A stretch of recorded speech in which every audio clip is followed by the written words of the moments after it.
The psychology of obedience. How human nature keeps rewriting God. The oldest reflex in the world. If there's one constant in the story of humanity, it's our inability to leave God's words alone. We tweak them, reinterpret them, soften or harden them. Anything but simply trust and obey them. From Eden to the modern pulpit, human nature has found endless ways to improve revelation. It's rarely rebellion in the open sense. More often it's subtle. We over-explain his boundaries or erase them entirely, always convincing ourselves that our adjustment is more compassionate, more reasonable, or more applicable to today. But beneath all that theology and rationalization lies the same psychological impulse, the discomfort of submission. We want control, whether through rule-making or rule-breaking. And that's how human nature, in every age, has turned divine simplicity into religious complexity. The first psychology experiment, Eden. Humanity's story begins not with open defiance, but with reinterpretation. "Did God really say?" was the serpent's question, not a command to rebel, but an invitation to reinterpret. Eve didn't reject God's word outright. She redefined it in her mind. She over-explained it. "We shall not eat or touch it, lest we die." The extra phrase wasn't what God said. It was a human addition, a small, seemingly harmless fence. And just like that, the psychology of religion was born. From that moment, man has been trapped in the same inner dialogue. "I'll add a little to make sure I don't fail," or "I'll subtract a little so it doesn't seem so harsh." Both impulses flow from the same source, fear. Fear of missing the mark, fear of judgment, fear of losing autonomy. But fear, not faith, drives human theology. The rabbinic reflex, fencing the word. By the time of Yeshua, this instinct had become institutional. The rabbis of his day, motivated by sincere reverence, began building fences around the Torah. The logic was simple. If you never approach the boundary, you'll never cross it. Psychologically, that's the classic pattern of overcompensation. When trust is low, control increases. In the religious psyche, control becomes a form of safety, a way to ensure holiness through measurable structure. But what began as protection turned into distortion. The law that was meant to draw Israel near became a system that fenced them out. Yeshua confronted this head-on. "You nullify the word of God for the sake of your tradition." Matthew 15:6. It wasn't the Torah he rebuked. It was the human tendency to meddle with it. He wasn't anti-law, he was anti-distortion. "Do not think that I came to abolish the law," he said. "I came to fulfill it." His message was not ease up, but live it rightly. The Pharisees' flaw wasn't zeal, it was pride dressed as protection. The Gentile reflex, loosening the word. Then came the opposite distortion. The Gentile church inherited the text, but stripped away the context. Instead of tightening the word to prevent failure, they loosened it to prevent discomfort. This is the psychology of avoidance, the modern soul's reflex to escape guilt rather than be transformed by it. Grace became an anesthetic instead of a catalyst. The law was labeled legalism, obedience was branded works, and holiness became optional, even suspicious. Here too, the motive wasn't entirely evil. The Gentile mind feared rejection, the impossibility of perfect obedience, so it sought refuge in unconditional acceptance. But unconditional acceptance without transformation isn't salvation. It's self-soothing. Paul's words were clear. Do we then nullify the law through faith? May it never be. On the contrary, we uphold the law. Romans 3:31. Yet, generation after generation, the Church has preferred a gospel that asks nothing and promises everything. A gospel that flatters the ego rather than crucifies it. Two sides, one sin. Legalism and lawlessness are not opposites. They are twins born of the same parent, pride. One says, I can improve on what God said. The other says, I can live without what God said. Both reject the posture of a listener. The rabbis distorted the word by multiplying it. The church distorted the word by minimizing it. Both were trying to solve the same problem, the human inability to simply hear and obey.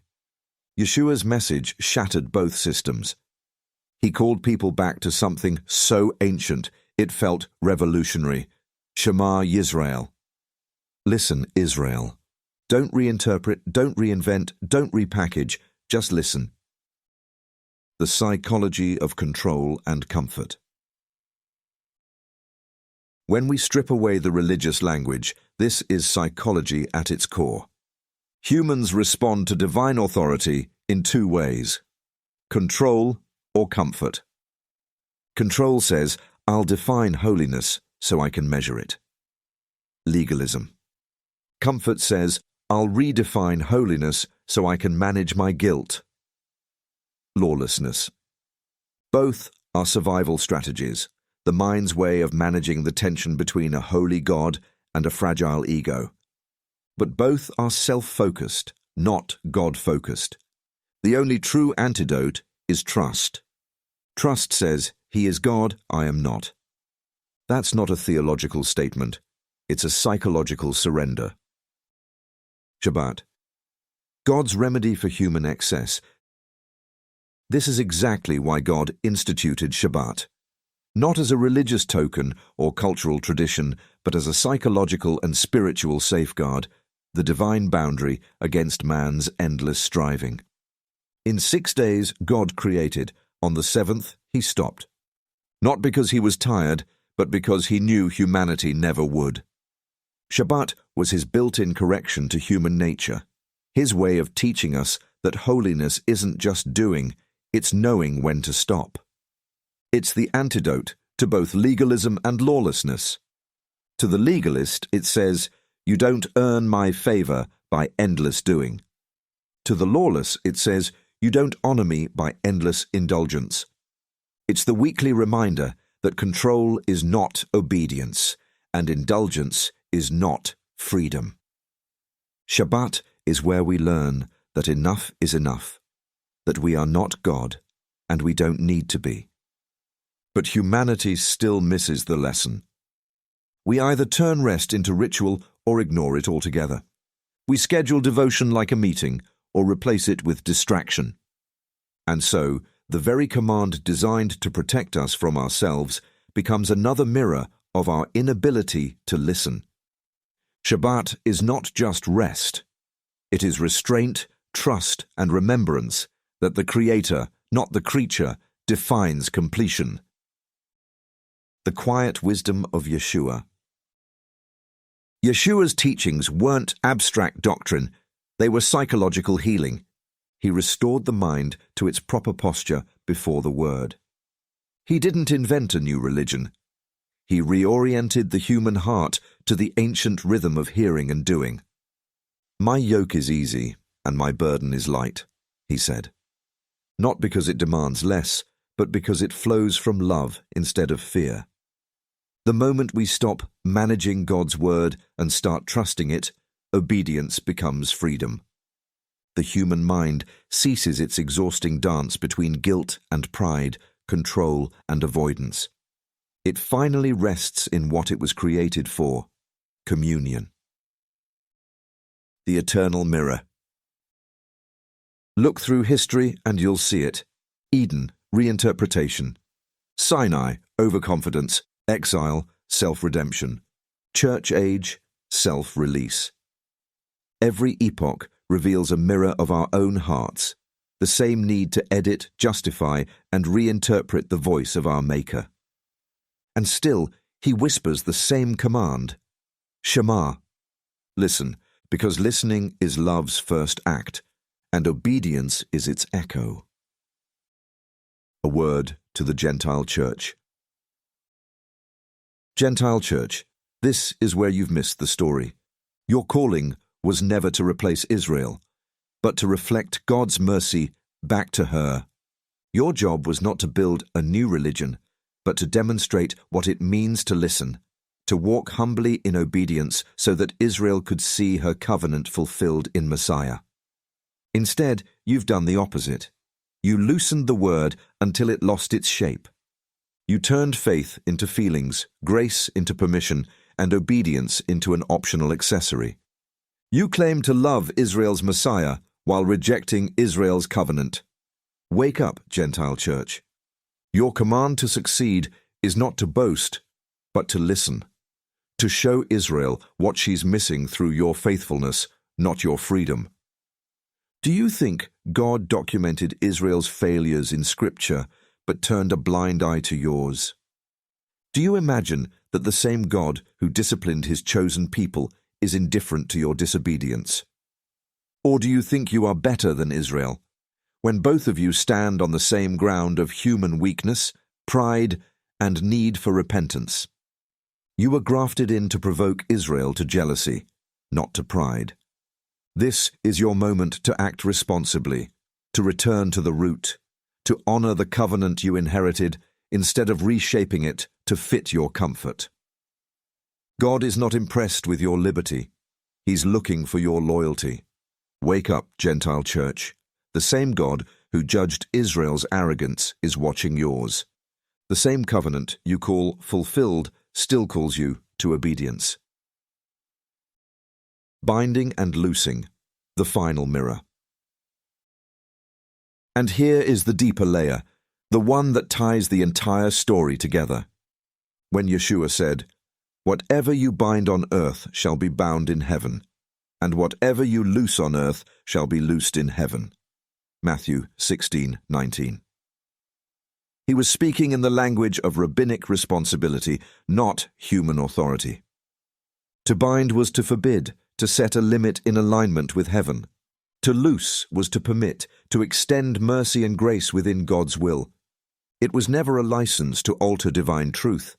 It was a summons to discern it rightly. But human nature did what it always does. The Jewish world bound until the word suffocated under its own weight. The Gentile world loosed until the word dissolved under its own freedom. Both missed the point. Both acted as if heaven bowed to man's interpretation. But Yeshua's teaching was the opposite. Heaven validates what man discerns only when man discerns rightly. Binding and loosing were meant to keep the balance, to hold conviction and compassion together, justice and mercy in harmony. Instead, we broke them apart. The Jewish side bound holiness without heart. The Gentile side loosed love without law. The result? Both ended up unbound from truth. And the voice that once said, Shema, still calls across both camps. Listen, return, restore the balance. Heaven binds what reflects heaven. It looses what aligns with mercy. Anything else is just human commentary, and human commentary has always been our undoing. In closing, the psychology of sin is simple. Man cannot stand not being the author. We rewrite everything we touch, law, grace, truth, because we want a God who sounds like us.